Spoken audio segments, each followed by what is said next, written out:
तेव्हा मी ऐकलं नाही. सर, काल मोठ्या प्रमाणात चर्चा होती की राज ठाकरे आणि उद्धव ठाकरे एकत्र येतील आणि प्रस्ताव संजय राऊत मांडत होते. आज संजय राऊत हे स्वतःच म्हणतात की कोणी मध्यस्थी करायची गरज नाही, ते दोन भाऊ सक्षम आहे, एकमेकांशी संपर्क साधतील. संजय राऊतांना कळलंय आपण काय. नाही, काल पण मी बोललो, आज परत सांगतो की ज्यांना शिवसेनेचा इतिहास माहिती आहे त्यांना चांगल्या पद्धतीने माहिती आहे की राजसाहेब आणि उद्धव ठाकरेमध्ये काड्या कोणी लावल्या, भांडणं कोणी लावली. ज्या संजय राजाराम राऊतकडे प्रस्ताव जातो तोच ठाकरे कुटुंबाचा शकुनी मामा असल्यामुळे तो काय राज ठाकरे आणि उद्धव ठाकरेजींना एकत्र यायला देणार नाही. आणि उद्धव ठाकरेंना प्रकाश आंबेडकरांची युती लवकर करावीशी वाटणार, पण राजसाहेबांबरोबर युती जे हिंदुत्वादी विचारावर चालतात, ते स्वतःचे ठाकरे कुटुंबाचे आहेत, त्यांच्याबरोबर ते लवकर युती करणार नाहीत. ज्या औरंगजेबच्या थडग्यावर जाऊन नतमस्तक होतात, हिंदूंच्या बद्दल वेगळी भूमिका घेतात, त्या प्रकाश आंबेडकरजींबरोबर हे लवकर मैत्री करतील, कारण आता ते त्याच विचाराचे झालेले आहेत. राजकीय धर्मांतर उद्धव ठाकरेंचं झालं असल्यामुळे ते काय राज ठाकरेंबरोबर लवकर जाणार नाही. आणि संजय राऊतांनी युत्या आघाड्या ह्याबद्दल बोलूच नाही, कारण का काड्या लावणाऱ्यापैकी तो एक आहे. 17 ते 18 आमदार शिवसेनेचे हे उद्धव बाळासाहेब ठाकरे गटाच्या संपर्कात आहेत. त्यांना घ्यायचे उद्धव बाळासाहेब ठाकरे गटामध्ये कोणीही जात नाही. उरले सुरले पहिल्या टप्प्यातले 6 आमदार हे येणाऱ्या अधिवेशनाच्या अगोदर किंवा अधिवेशनाच्या वेळी शिंदे साहेबांबरोबर शिवसेनेमध्ये तुम्हाला दिसतील. जसं आज त्यांनी संजय राऊतनी सकाळी बोललं ना की मी नाही तर शिवसेना नाव सांगणार नाही, त्यांनी खात्री घ्यावी की 6 आमदार त्यांचे जात आहेत की नाही हे मला छातीटोक पद्धतीने सांगावं. अगर तो राजाराम राऊतचा मुलगा असेल तर सांगून टाकावं. अहो, हे ते सुरुवात आहे. मी तुम्हाला आज परत ठणकावून सांगतो आणि विश्वासाने सांगतो, लिहून ठेवा की येणाऱ्या अधिवेशनामध्ये अंबादास दानवे हा विरोधी पक्ष नेता वरच्या विधान परिषदेचा नसणार, काँग्रेस पक्षाचा विरोधी पक्ष नेता असणार. लिहून ठेवा. देवेंद्र फडणवीस अजित पवारांवर चक्की पिसिंग असा आरोप करत होते. त्यांनी तर अजित पवारांना आपल्या सोबत घेतलंय. हे सरकार सिद्ध झालंय की ईडीचं सरकार आहे? हे कोण बोलतंय? संजय राजाराम राऊत आता चक्की पिसण्याचं आणि जेलमध्ये चपात्या बनवण्याची वेळ आलेली आहे. कैदी नंबर 89-59चा युनिफॉर्म तयार आहे, इस्त्री मारून ठेवलेली आहे, फक्त माणूस आतमध्ये येण्याची थांबलेले आहेत सकाळी 4 वाजता बाथरूमसाठी भांडण्यासाठी. म्हणून त्याची तुम्ही चिंता करू नका. आणि एक तुम्हाला मुद्दा परत सांगतो, काल जसं मी पत्रकार परिषदेमध्ये सांगितलं त्याची पुष्टी काल दिल्लीमध्ये भेटली. काल राहुल गांधीजी जाऊन पवार साहेबांना भेटले. मी काल पण तुम्हाला सांगितलेलं, आज परत त्या विधानावर मी ठाम आहे की उभाटा गट आणि सुळे गट हे काँग्रेसमध्ये विलीन होत आहे. येणाऱ्या निवडणुका ते हाताच्या पंजावर लढवणार आहेत आणि त्यामुळे उभाटा शिवसेनेतले असंख्य आमदार हे अस्वस्थ आहेत. जसं काल राहुल गांधीजी शरद पवार साहेबांना दिल्लीला भेटले, तसंच हा संजय राजाराम राऊत काल मातोश्रीवर होता हेच चर्चा करत असताना त्यांनी सांगावं खोटं आहे की खरं आहे. म्हणून येणाऱ्या स्थानिक स्वराज्य संस्थेच्या सगळ्या निवडणुका विधानसभा आणि लोकसभा हे हाताच्या पंजावर लढवणार आहेत. आणि ह्यावर कुठल्याही उभाटामध्ये उरलेले आमदार हे समाधानी नाहीत. त्यासाठी लवकरच आता शिवसेनेत येतील. शरद पवार हे या सगळ्या मंत्र्यांनी ज्यांनी शपथ घेतली त्यांच्या मतदारसंघाचा दौरा करणार. अगदी काही 4-5 दिवसांपूर्वी नियोजन झालं आणि आता ते सगळ्या गोष्टी म्हणजे त्यांनी ते दौरे रद्द केल्याची माहिती समोर येते. कारण दिलं जाते पावसाचं. एकंदरीत 2 दिवसांपूर्वी जर बघितलं तर पावसाळा सुरू आहे आणि हे पावसाचं कारण योग्य वाटतंय का दौरे रद्द? जसं मी तुम्हाला पहिलेही सांगितलेलं की महाविकास आघाडीचे सभा होत नाहीत वज्रमुठचे, आणि त्यालाही पावसाळ्याचं कारण दिलं गेलं होतं. ह्यालाही जे पावसाळ्याचं कारण, मूळ कारण असं आहे की कोणीही आता आजूबाजूला नसल्यामुळे, स्वागतासाठी कोण भेटत नसल्यामुळे हे पावसाळ्याचं कारण दिलं जात आहे. उष्माघाताचं कारण आधी दिलं होतं, आता पावसाचं कारण, म्हणजे ह्या सगळ्या फुटीला निसर्गावरच दोष दिला जात असं. नाही, नक्कीच आहे ना, कारण का माणसं तरी असलं पाहिजे स्वागत करण्यासाठी. आता मी जे ऐकतोय की अजितदादांचा आकडा 40च्या वरती जातोय, उर्वरित हळूहळू आमदार सगळे जातील, फक्त रोहित पवार कदाचित आमदार म्हणून राहतील. त्याला घ्यायचंय, पण हे नाही घ्यायचंय की नाही हे अजितदादा ठरवतील. तर मला म्हणून ही सगळी परिस्थिती नजरेसमोर असल्या, आता हवामान तज्ज्ञ म्हणून, राजकीय हवामान तज्ज्ञ म्हणून पवार साहेबांचं नाव लौकिक आहे. तर कदाचित तिकडचा वारा फिरलाय हे आदरणीय पवार साहेबांना कळत असल्यामुळे त्यांनी दौरा रद्द केलाय. तुम्ही रोहित पवार यांचा उल्लेख केला. रोहित पवार हे खूप आक्रमक दिसत आहेत. काल दुपारी त्यांनी काही ट्विट्स केले होते, ते भुजबळांच्या बाबतीत असतील, प्रफुल्ल पटेलांच्या बाबतीत असतील, आणि त्याच्यामध्ये सगळी त्यांना मिळालेली खाती असतील. तर त्या सगळ्यांचा उल्लेख प्रत्येक पक्षामध्ये एक राहुल गांधी असतो. काँग्रेस पक्षामध्ये तसंच उबाटामध्ये आदित्य ठाकरे आहे आणि सुळे गटामध्ये हा रोहित पवार आहे. राहुल गांधीचं सदस्यत्व ज्या पद्धतीने रद्द करण्यात आलं होतं, त्यांनी पुन्हा एकदा गुजरात हायकोर्टात याचिका दाखल केली. शेवटी ओबीसीचा अपमान केल्यावर शिक्षा भेटणारच. ओबीसीचा अपमान केलाय राहुल गांधीजींनी, तर त्याची शिक्षा भेटणारच. कितीही कोर्टात जा, सगळ्या कोर्टामध्ये हाच निकाल येणार. ज्या माणसाला भारतीय नागरिक किंवा ओबीसी समाजाचा अपमान जो करतो त्याबद्दल आता थोडं नाना पटोलेजींनी वक्तव्य करावं.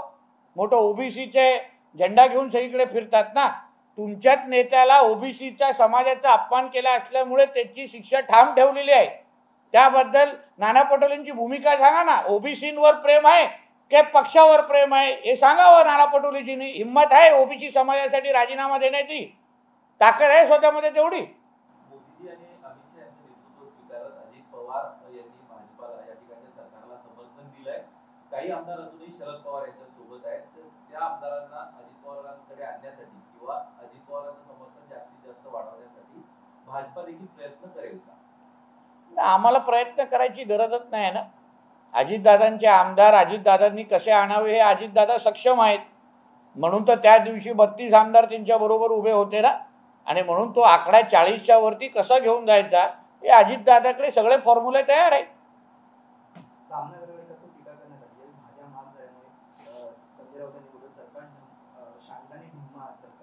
भाज्या महाग झाल्या, महागाई देशामध्ये आहे की मातोश्रीमध्ये वाढलेली आहे? कारण का उदारनिर्मितीची सगळी साधनं बंद झालेली आहेत. महापालिकेमध्ये सत्ता नाही, राज्यात सत्ता नाही, तर मातोश्रीमध्ये राशन भरायचं कसं, मेंटेनन्स भरायचं कसं, भाज्या आणायच्या कशा? कारण आता फुकट देणाऱ्यांची संख्या कमी झालेली आहे. खिशातले पैसे आयुष्यात कधी खर्च केलेले नाहीत, म्हणून महागाई बरोबर जाणवणार सामनाच्या संपादकांना. म्हणून अतिशय योग्य अग्रलेख लिहिलेला आहे. फक्त लिहिलं पाहिजे महागाई मातोश्रीमध्ये, भारतात नाही. आज एसीची देखील बैठक होती. पहिल्यांदाच शिंदे, फडणवीस आणि पवार एकत्रित याच बैठकीला जमले होते. पण एक टेक्निकल अडचण अजून यामध्ये दिसते की जयंत पाटील असतील किंवा जितेंद्र आव्हाड असतील, तर यांना नेमकं कुठं बघायचं हे हात पेच आहे. काय नेमकी भाजपची या संदर्भातली भूमिका असेल? कारण राऊत म्हणतायत की ही सगळी गणितच चुकतायत आणि कायदेशीर प्रक्रियेमध्ये हे शरद पवारांच्या बाजूने. हे असं राऊत शिवसेनेच्या केस संदर्भात पण बोलायचे की हे अपात्र होणार, नवीन सरकार बसणार, फेब्रुवारीमध्ये सरकार पडणार, मेमध्ये पडणार. आता त्यांच्या आतमध्ये जाण्याचे दिवस आले, पण सरकार काय पडलं नाही. आमचं सरकार मजबूत झालेलं आहे. म्हणून जसं शिवसेनेच्या केसमध्ये शिंदे साहेबांची बाजू भक्कम होती, तसंच राष्ट्रवादीच्या केसमध्ये अजितदादांची बाजू भक्कम आहे, त्यांच्याकडे समर्थन आहे.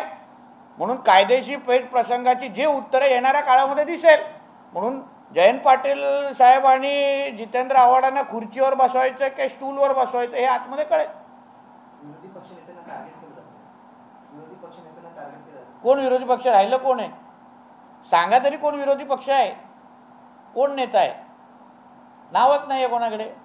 जो वरचा आहे त्याचा आता पावती निघाली आहे, तो कधीही जाईल विधान परिषदेचा. बोले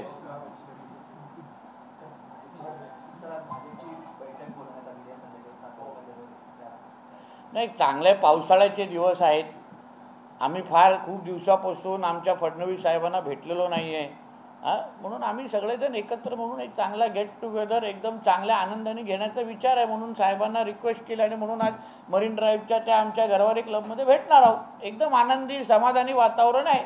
अहो विरोध महाविकास आघाडीची सत्ता असताना आम्ही 106 एकत्र एक बाजूला राहिलो, तर आता तर आमचं सरकार मजबूत होत चाललेलं आहे, देशात आणि राज्यात मजबूतीने चाललेलं आहे आणि आमचा 100% नाही 200% विश्वास देवेंद्र फडणवीस साहेबांवर आहे, म्हणून त्याची कोणीही चिंता करू नये.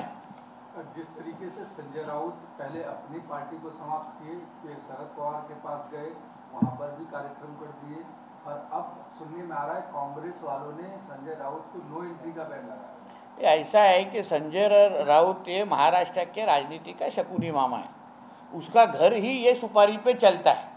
इसलिए जैसे उसने पहले बाला साहब का घर तोड़ा, पवार साहब का घर तोड़ा, अगली बारी कांग्रेस की है. जो घर में जाके वो चाय पीते हैं वो घर तोड़ के ही बाहर आते हैं. और अभी नाना पटोले जी ने सोचना चाहिए उसको चाय देना है कि नहीं. मैंने सुना है कि उस पर फतवा निकाला है कि तुम हमारे पे बात मत करो. तो ऐसे बेशरम आदमी के बारे में अपन कितना बात करना चाहिए वो हम लोग सोचना चाहिए. जो बचे हुए विधायक है उद्धव ठाकरे ग्रुप में, एमएलसी हैं या एमएलए हैं, वो भी अब धीरे धीरे शिंदे ग्रुप की तरफ, शिवसेना की तरफ आ रहे हैं, क्योंकि कहा जा रहा है कि वहाँ सुषमा अंधारे और संजय राउत दो ही लोग उद्धव ठाकरे को चला रहे हैं. देखिए मुझे ऐसा लगता है कि भारतीय जनता पक्ष, शिवसेना और राष्ट्रवादी ने साथ में मिलके संजय राउत और सुषमा अंधारे जी का नागरिक सत्कार करना चाहिए, क्योंकि उन्होंने इतनी अच्छी तरीके से हमारा काम आसान कर दिया है कि वो जितना ज़्यादा बोलेंगे, जितना ज़्यादा प्रेस लेंगे, उतना ज़्यादा इनकमिंग हमारे पास बढ़ेगा, उतनी ज़्यादा ताकत हमारे पास बढ़ेगी. आज भी जो शिवसेना में जो बचे हुए जो आमदार है उसमें से 6 आमदार अभी कभी भी शिंदे साहब के साथ शिवसेना में आने के लिए तैयार है. सिर्फ तारीख तय होनी बाकी है. जब जिन तारीख तय होगी शिंदे साहब के साथ खड़े होते हुए वो तो दिखेंगे. मुझे ऐसा लगता है उबाटा में सिर्फ उद्धव ठाकरे, आदित्य ठाकरे, सुषमा अंधारे और संजय राउत, ये 4 ही जन बचेंगे. हम 2, हमारे 2. अब एनसीपी की बात करें तो एनसीपी में लगातार अब दौरे करने की प्लानिंग चल रही है. उद्धव ठाकरे ग्रुप दौरा कर रहा है, एनसीपी पवार साहब दौरा कर रहे हैं कि हम जनता के बीच में जाकर बीजेपी को एक्सपोज करें. जब भी जनता के बीच में जाने का वक्त था तभी जनता के बीच में गए नहीं, तभी घर बैठे रहे. इसलिए जनता के बीच में जाने दीजिए, तभी उधर से भी उनको आवाज़ आएगी कि हमें आपको सुनना नहीं है, आप अभी जाके घर पे जाके बैठो. उद्धव ठाकरे की दुकान अभी खत्म हो चुकी है, बंद हो चुकी है. वो कितने भी उसने दौरे किए तो भी कुछ फर्क पड़ने वाला नहीं है. इसलिए उनका दौरे का और महाराष्ट्र के राजनीति कुछ संबंध बचा नहीं. नेता प्रतिपक्ष जो विधान परिषद में हैं उनको आप कह रहे हैं कि वो भी कभी भी हट सकते हैं, तो क्या वो हट करके अपनी ही पार्टी में रहेंगे कि फिर से पुरानी पार्टी में विलय करेंगे? मुझे मेरा ऐसा मालूमात जो मैं कल भी मैंने प्रेस में कहा, आज वापस प्रेस में कह रहा हूँ, जिस तरीके से राहुल गांधी जी कल जाके शरद पवार साहब को मिले हैं, जिस तरीके से संजय राउत जाके मातुश्री में उद्धव ठाकरे को मिले हैं, आने वाले दिन में उबाटा और सुले का ग्रुप ये सारे के सारे कांग्रेस में मर्ज होते यार विलीन होने वाले हैं. ये स्पष्ट होने वाला है. आने वाले सभी चुनाव ये सारे के सारे हाथ के पंजा पे लड़ाने के लिए तैयार है. इसलिए वो प्रस्ताव के बारे में कल मैंने सुना राहुल गांधी जी ने बात किया कि सुप्रिया सुले को कौन सा पद देना है और आदित्य ठाकरे को कौन सा पद देना है. क्या कांग्रेस ही महाराष्ट्र में बीजेपी का अपोजिशन पार्टी के तौर पर होगा, बाकी सब उसमें मर्ज होंगी? कांग्रेस बीजेपी का अगले 100 साल तक अपोजिशन पार्टी रहेगा. एक फक्त मराठी कांग्रेस राहुल गांधी नहीं, जो ओबीसी का अपमान करने के नाम पे जो राहुल गांधी जी को पहली सजा मिली थी, उसके वजह से उनकी सदस्यता रद्द हुई थी, उसको गुजरात कोर्ट ने उसको कंटिन्यू किया है. ओबीसी समाज का सम्मान रखने का काम गुजरात कोर्ट ने किया है. और राहुल गांधी जी ने, मैं बार बार कहता हूं कि ओबीसी समाज की माफ़ी मांगनी चाहिए. जो नाना पटोले जी खुद ओबीसी समाज के प्रमुख खुद को बताते, ओबीसी समाज को न्याय दिलाने के लिए हमेशा बात करते हैं, तो उन्होंने अभी डिसीजन लेना चाहिए कि उनके लिए ओबीसी समाज महत्वपूर्ण है या उनकी कांग्रेस पार्टी. बोला. एक मराठीमध्येच की राऊतांच्या या सगळ्या प्रकारामुळे म्हणजे शिवसेना, आता राष्ट्रवादी आणि आता काँग्रेसनं त्यांच्यावर नो एंट्रीचा बोर्ड लावायची चर्चा पाहायला मिळते. तिकडे त्यांना बोलण्यापासून ते अगदी कशातच एंट्री मिळत नाहीये. काय नेमक्या पुढे जसं पहिल्या दिवसापासून बोलतोय, हा काड्या लावणारा प्रमुख, काड्या लावण्यामध्ये मास्टर आहे. ज्या ज्या घरात गेलेलं आहे ते घर तोडूनच बाहेर आलेला आहे तो. आता उभाटा संपवली, आता राष्ट्रवादीमध्ये भांडणं लावली आणि आता राहिलेली आहे काँग्रेस. पण काँग्रेसवाल्यांना ह्याचा अंदाज आलेला आहे. म्हणून मला असं वाटतं की आता काँग्रेस कार्यालयाच्या बाहेर संजय राऊतचा फोटो लावून टाकायचा आणि तिथे लिहायचं नो पार्किंग.